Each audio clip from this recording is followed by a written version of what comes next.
Ross, we're now 7 or 8 years on from the financial crisis, and yet here is a bank, RBS, which for the first half of this year has lost over £150 million and is still worth less than the price the taxpayer paid for it all those years ago. Just help us understand, how can that be? People just will struggle to understand how that can be the case.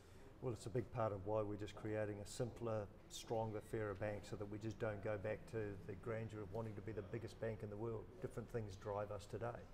We're driven very much off the back end of what our customers need. And I think at that point we create a sustainable bank that people in the UK will be proud of. But we are having to deal with a lot of issues from the past, and my strategy has been to deal with those things as quickly as possible and to restructure this bank so that it comes back to being in the UK and the Republic of Ireland as our core parts of the bank. Now, obviously the results continue to be scarred by these events from the past.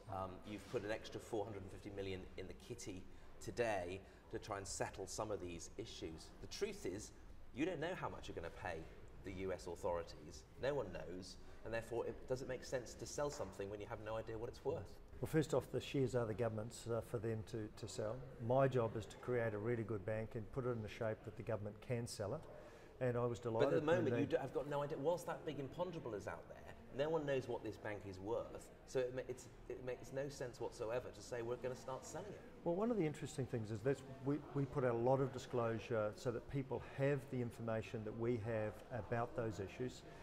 And the larger investors do need to make their own assessment on whether they want to put their money in or not. And you have got investors in this bank today who see the long-term value of this bank improving. That's why they're in the stock. And that's what the government's got to work through, is who is going to buy that stock and at what price. People have to look across at what other settlements have happened and make their own assessment. But my job is to create a really good bank. And if you have a look at today's results, for this quarter alone, a 1.8 billion operating profit, which was 11% up on the last quarter. That's the business that people are buying into. They see through the noise and they actually get down to what is the core profitability of this bank, and it's a great business. We've got some of the leading franchises in retail banking, SME, that's small business, mid-size and large corporate, and private banking. So underlying here is a fantastic bank. It used to be the biggest bank in the world. What's it going to look like in 5 years' time? I think it was the biggest bank in the world. I mean, we had a balance sheet of £2.4 trillion.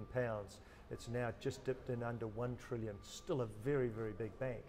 But this is a bank that's grounded on customers and their needs. It's a bank grounded around the UK and the Republic of Ireland, so it's very, very focused.